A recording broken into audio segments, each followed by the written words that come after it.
Ladies and gentlemen, boys and girls, welcome back to Anime Deco. I'm your host, Anis Ali Khan. Today, we're going to be looking at some model building basics to go along with my article on how I got started in building scale models here in my new apartment. And so to describe the setup to you a little bit, we've got a camera here up top that's using Kinoni's awesome streaming software. It's an app that you can check it out. It works on iOS and Android, and I think it works on Windows and on Mac OS also. Got the Epoch Cam installed here on my PC. Got everything being tied together using XSplit Broadcaster, which also allows me to have my primary mic and webcam up there, which is a Microsoft webcam. I've got my headphones here, which are Audio-Technica M50X headphones. They're pretty awesome. So it's a pretty neat little setup. So without further ado, let's jump right in.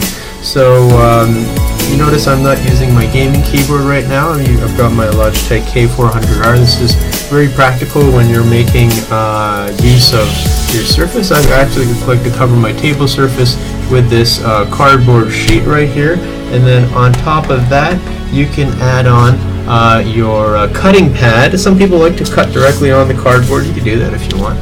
You've seen my cutting pad, likely. I think so. It's right here, actually. I can pull it up to show you. This is a cutting pad. This is one of the basic tools that you use in model building. I'm going to be looking around as I show you some examples.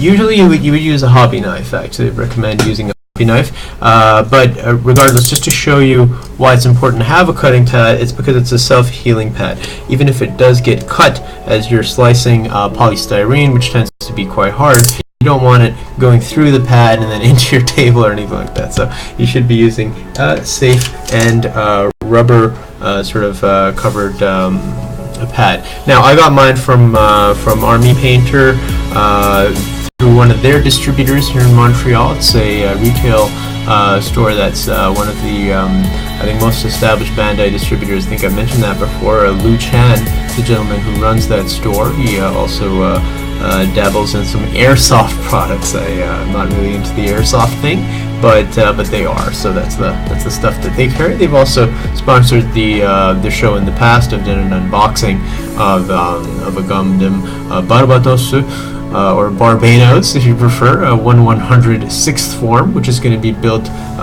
here on the Anime Deco collectibles segment.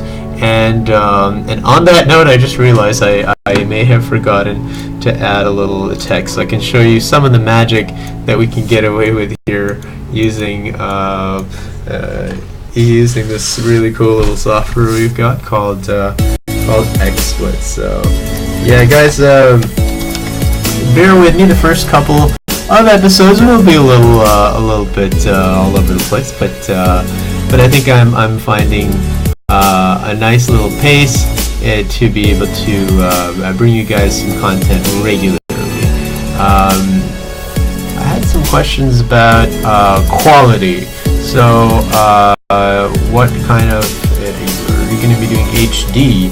I do have HD webcam.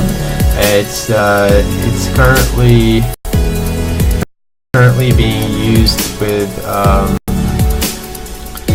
one second, there we go, collectibles, we got that there, and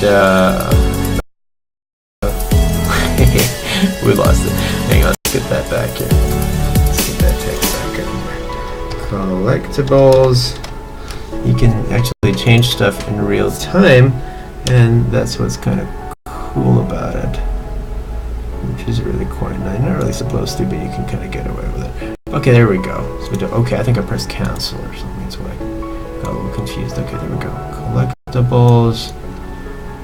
Well, I suppose Audio-Technica headphones are technically collectibles, but if you're collecting Audio-Technica headphones, maybe you should also start collecting some anime goodies. It's great to listen to your anime on these headphones, but right now we're just using them to prevent audio feedback, which we've had in the past. All right, without further ado, once again, let's get right into it. So What do I use? This is the foam cutting pad. Like I said, I bought it from an army painter distributor called Sci-Fi Anime. You're going to see their logo pop up down there. Luchan has actually been quite generous. He's a nice guy, and he'll order pretty much anything from you for you if you are going through Bandai's official distribution channels. Now, if you're living in Canada and you want to know why the Gunpla community is bothering to support local hobby shops, okay?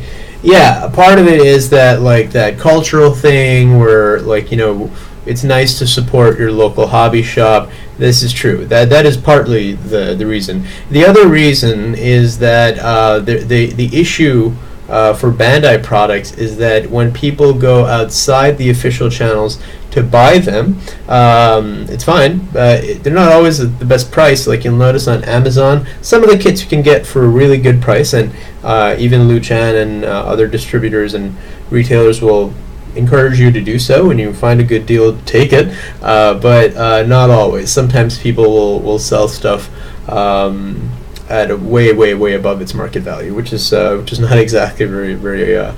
It's opportunistic. They're well within their rights to do that. So whereas at least with a local retailer, what happens is that the way that Bandai runs the analytics on their end is that they use the sales figures that are generated by their authorized resellers and their authorized distributors. Okay, so what happens is that when people in the Canadian market buy their products from Bluefin, from Bluefin resellers, okay, which is retailers and websites that use Bluefin as a distributor. Okay, so most products that come from the US, if they're Bandai, it might be coming from Bluefin.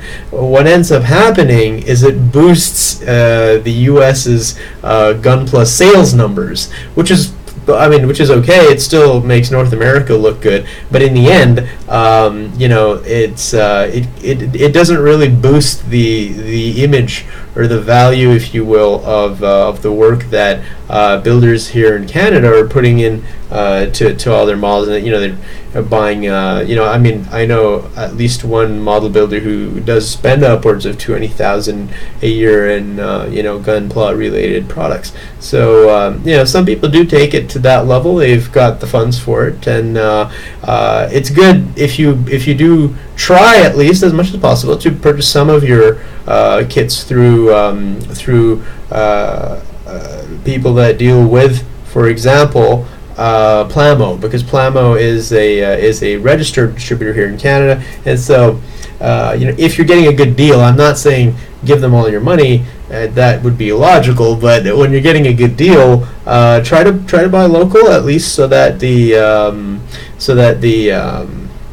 sales numbers on the corporate side reflect what people's consumption habits are like. And so if at some point it becomes commercially viable for them to expand into this part of North America, and you know, maybe look at pushing more distribution through hobby shops, you know, maybe there would be more of an opportunity for us to benefit from that and enjoy those products, you know, at a reasonable cost. So, okay, this part of the video has become the how and why you should buy local if you're buying Gunpla. But let's get back on topic. I'm going to cut the video here. We'll pick up again, and we'll get back to the basics and the tools and tricks that I wanted to show you. So stay frosty as always, and we'll be right back.